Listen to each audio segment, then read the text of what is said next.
नमस्कार. यंदा रविवारी 15 डिसेंबर रोजी मार्गशीर्ष पौर्णिमा आलेली आहे. याच दिवशी अन्नपूर्णा जयंतीसुद्धा आहे.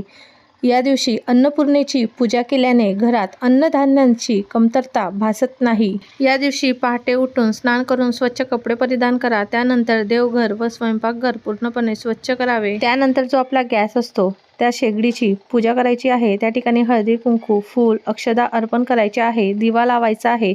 त्यासोबतच शेगडीवर आपल्याला कुंकवाने स्वस्तिक सुद्धा काढायचं आहे. त्यासोबतच जी किचनची स्टाईल असते त्या भिंतीवर सुद्धा आपल्याला कुंकवाने स्वस्तिक काढायचं आहे. अन्नपूर्णा देवीची मूर्ती एका प्लेटमध्ये ठेवून त्यावर दुधाने आणि जल अभिषेक करायचा आहे. त्यानंतर स्वच्छ कापडाने पुसून दुसऱ्या एका प्लेटमध्ये तांदूळ घेऊन तांदूळवर अन्नपूर्णा देवीची मूर्ती ठेवायची आहे. प्रथम दिवा प्रज्वलित करावा. देवीला हळदी कुंकू लावून अक्षदा वाहून फूल अर्पण करायचं आहे. नैवेद्य दाखवून दिव्याने ओवाळून घ्यायचं आहे आणि देवीचा नामाचा जप करायचा.